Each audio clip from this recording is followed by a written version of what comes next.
bonjour tout le monde et bienvenue dans YogaSphère. Vous savez, ce mois-ci, moi, Natacha Arsenault, si vous ne savez pas mon nom, moi et Hélène, on vous parle des fascias.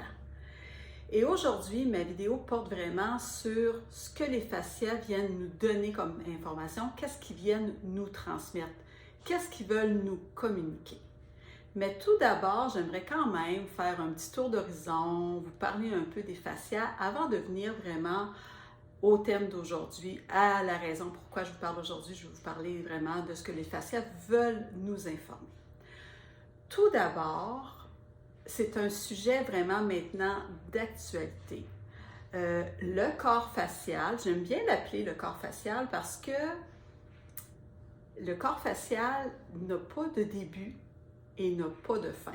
Si vous n'avez pas écouté, on a parlé des chaînes myofaciales. Moi, j'ai fait une vidéo qu'on a parlé de la ligne postérieure superficielle, derrière, la ligne antérieure superficielle, les lignes latérales, les lignes spirales, ensuite la ligne fonctionnelle. Ensuite, Hélène a fait un spécial sur la ligne ou la chaîne, parce qu'on peut utiliser les deux termes. Antérieure profonde, vraiment le pilier central. Elle a fait une vidéo juste sur cette ligne-là parce que c'est vraiment une priorité en soi. Vous attaquer ou prendre plein d'infos sur cette magnifique ligne ou chaîne. Si vous n'avez pas fait ce bout de chemin-là, allez faire ce bout de chemin-là, puis pouvoir comprendre que tout est interrelié dans le corps. Et puis de voir aussi que s'il y a un petit bobo quelque part, ça peut aider à déterminer que sur la chaîne ou sur d'autres chaînes, ça peut venir tout simplement d'ailleurs. C'est pour ça que j'aime appeler la chaîne, les chaînes myofaciales, le corps facial, parce que c'est une unité en soi. C'est vu maintenant comme une organe en soi, comme une organe, comme on peut parler du cœur, de la des poumons, du foie et tout. Maintenant, le fascia est vu plutôt comme un organe en soi parce qu'à lui seul, il fait beaucoup de choses. Il intervient dans beaucoup de choses. D'ailleurs, maintenant, le corps facial serait vu comme vraiment un outil de communication beaucoup plus grand que la peau, par le nombre de récepteurs qu'il y a à l'intérieur, plus de peut-être de 100 millions qu'on pourrait compter. Il y en a partout en superficie, en profondeur, tout près des organes. Si vous n'avez pas écouté, vous d'ailleurs aussi, la première vidéo où ce que Hélène explique vraiment c'est quoi le fascia, comme de quoi c'est constitué, allez voir cette vidéo-là qui est hyper intéressante, qui est une mine d'informations. Dès le début du mois, Hélène vous a entretenu sur le sujet. C'était vraiment très intéressant. Le corps facial, c'est une grande toile en 3D, une toile, moi j'aime l'appeler une toile intelligente. Vous allez voir plus tard, je vais vous raconter pourquoi je l'appelle la toile intelligente. Elle ressemble à des fils d'araignée et puis elle nous permet... Elle est souple, elle est visqueuse, elle ressemble à de la morve. Hélène l'a dit aussi dans une autre vidéo. C'est elle un peu qui donne la forme du corps. Elle est élastique, nous permet plein de choses. Le corps facial est majoritairement composé d'eau et de collagène, ce qui en fait son élasticité, qui fait qu'elle s'adapte au mouvement qu'on fait. Dans le fond, c'est comme notre enveloppe corporelle. Les fascias, ils ont vraiment plusieurs fonctions. D'ailleurs, ils supportent le corps, ils supportent notre squelette, ils supportent notre corps, les tendons et tout. Hein, ils englobent tout. Ils s'adaptent aux contraintes. Ils permettent le mouvement, dans le fond, par le glissement. Quand ils sont en santé, ils glissent bien, il n'y a pas de contraintes, tout glisse tout seul. Ça veut dire ils sont géniaux pour le mouvement. Quand tout va bien, là, ça glisse, comme on dit, ça glisse tout seul. Les fascias, ils amortissent les chocs, puis en plus de ça, ils aident au drainage des fluides, comme le sang, la lymphe. Ils sont d'une réelle importance. Comme je vous disais un peu plus tôt, les fascias sont vraiment partout, autant au niveau superficiel qu'interne, plus profondément dans votre corps. Ils se faufilent un peu partout. Vous pouvez les voir là. Vraiment, là, ils font qu'une unité, puis n'oubliez surtout pas qu'ils ne s'arrêtent pas. Il n'y a pas de début et il n'y a pas de fin dans le fascia. Le corps facial nous informe, c'est une mine d'informations qui nous est envoyée. Aussi, il communique avec nous. Il envoie aussi des informations au cerveau. Le cerveau va dans le corps. C'est vraiment un chemin d'aller et de retour. Il y a plus de 100 millions de récepteurs qui sont dans le corps facial. Imaginez comment c'est important. Je le répète, plus de 100 millions d'informations qui partent du corps facial et qui se transmettent vers le système nerveux central pour informer notre système nerveux, notre cerveau, comment ça va. C'est vraiment génial, hein? Auparavant, c'était la peau qui était considérée le meilleur vecteur d'information. Mais maintenant, avec les scientifiques ont vraiment découvert que c'est vraiment le fascia qui donne la majorité des informations. Même le fascia ressent plus la douleur que les muscles. On pense toujours, ah, j'ai mal aux muscles, et non, c'est plutôt le fascia. Puis si, je peux vous donner vraiment une petite façon drôle de découvrir de voir le fascia, dans le fond, c'est quand, drôle ou pas, en tout cas, ça dépend comment vous allez trouver ça, sur la viande tout le petit tissu comme transparent que vous voyez sur la viande, ça en est ça du fascia. C'est-à-dire notre corps est composé de cette façon-là. Pour continuer avec notre fameux système, moi j'appelle ça un système de réception, hein, on se parle, on communique ensemble, il y a plusieurs noms de récepteurs, propriocepteurs, nocicepteurs, mécanocepteurs, interocepteurs. Les propriocepteurs, c'est pour la proprioception, c'est vraiment voir dans l'espace où se trouve notre corps. Dans le fond, la plupart du temps, on sait exactement où est notre corps. Hein? On n'a pas besoin de...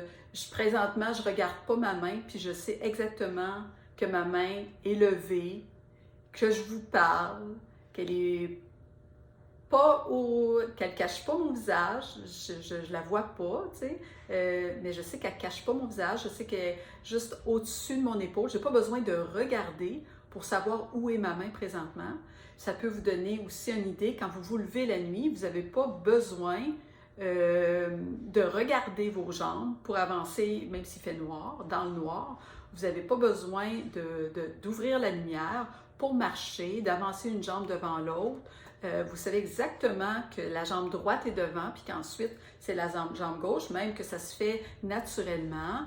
Et puis, si vous savez à peu près exactement, si vous avez pris une gourde d'eau, puis vous l'avez mis sur votre table de chevet, vous savez, avec votre main, vous allez tâter. Si vous vous souvenez, ah oui, je l'ai mis dans tel coin de ma table de chevet à peu près. Mais des fois, vous allez tapoter un peu, mais vous avez une bonne idée vers où votre main se dirige. C'est ça un peu la proprioception. C'est sans les yeux de voir un peu ce qui est notre corps dans l'espace, où sont nos pieds, où sont nos jambes, comment se place notre corps. C'est vraiment ça la proprioception. La proprioception, c'est comme si on avait des petits yeux à toutes nos articulations.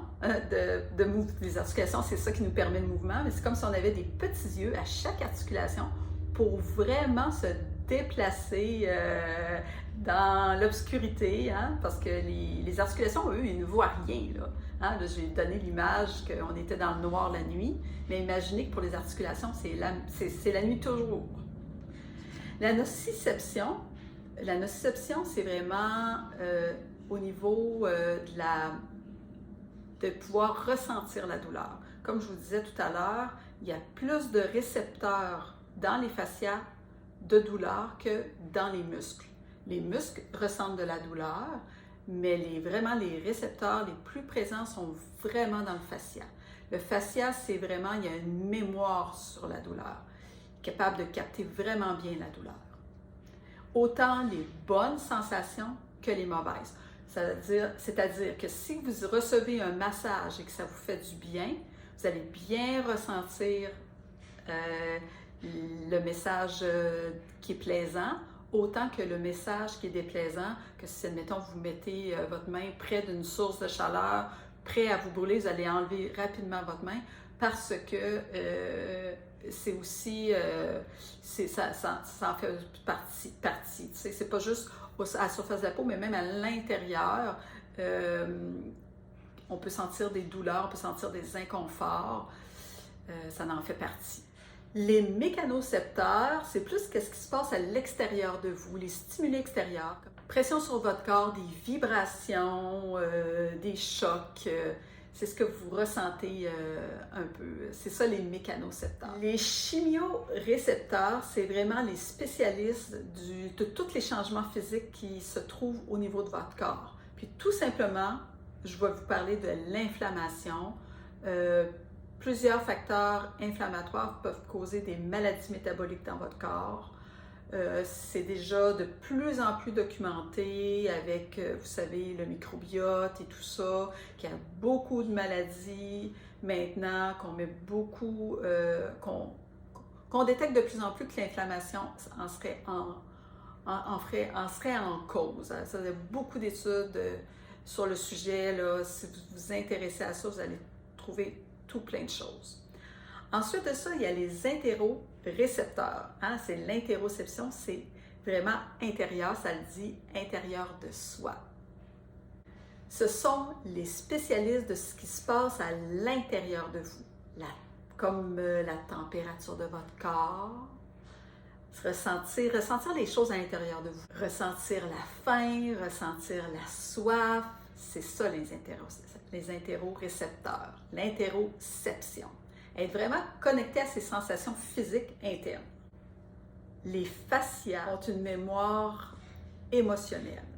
Tout ce qui s'est passé dans votre vie, de bon ou de moins bon, vos fascias s'en souviennent. Quand vous êtes stressé, hein, quand vous vivez beaucoup de stress et que votre corps se contracte, les fascias deviennent rigides dans le corps.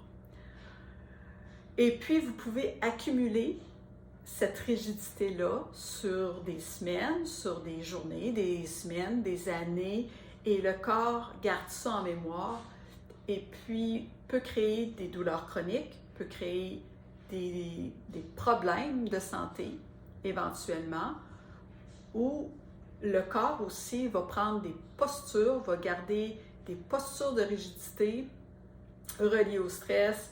Admettons la fameuse bosse de bison, pour le nommer qu'elle, où ce qu'on a la tête avancée, le dos courbé ici, hein?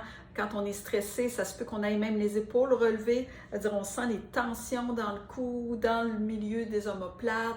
Alors ça se provoque, oui, ça peut arriver, vous avez vécu un gros stress une journée puis vous ressentez ça, mais quand ça perdure et ça perdure, oui, les gens vont vraiment, il va y avoir de la rigidité, ça va devenir plus solide, les fascias vont moins bien glisser, il va être moins morveux dans le fond, hein? Mais on veut qu'il reste morveux, Tous les stress ont un impact sur le fascia, les stress physiques, les stress émotionnels, tous les problèmes familiaux, les problèmes de rupture, tous les stress que vous avez eu dans votre vie, que vous avez eu des séparations, des décès dans votre famille, les choses qui vous ont vraiment émotionnellement très, très bouleversées, gardent une empreinte. Puis, d'ailleurs, c'est pour ça que c'est tellement important de s'occuper de son corps, de penser, oui, le corps physique, le faire bouger, mais que de bouger va avoir un impact sur vos émotions, sur ce que vous allez penser, va avoir un impact sur votre vie en général, sur toutes les sphères, parce que vous savez que chez Yoga Sphère, on parle souvent de toutes les sphères. C'est pas qu'on veut les rentrer dans un moule et vous dire toucher à la sphère physique, toucher à la sphère émotionnelle, toucher à la sphère énergie et de les dissocier.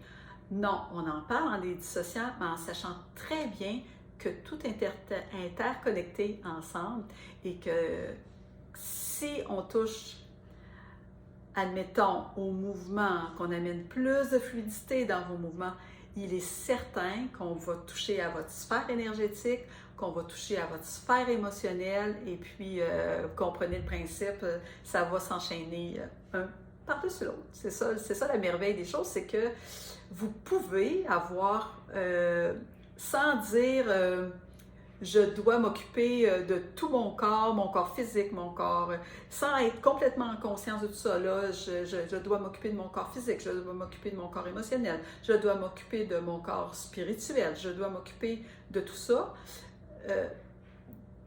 Que vous fassiez n'importe quoi, ça va toucher, veut pas, toutes ces sphères-là. C'est ça qui est génial. C'est ça qui est génial. J'espère que ces informations-là, je vous parle d'informations, que le corps facial nous donne des informations. J'espère que ce que je vous ai transmis aujourd'hui vous amène une petite cloche, comment c'est important de prendre soin de soi, qu'on peut choisir la meilleure façon de partir en mouvement, d'amener du mouvement, de prendre soin de son corps, de le masser, de le mouvoir, tout simplement d'en prendre soin tous les jours. C'est vraiment prendre soin de son corps tout entier, vraiment, de toutes ses sphères. Alors, bye bye, je vous embrasse, je vous souhaite une magnifique journée et puis je vous souhaite aussi des fascias en santé. Namasté.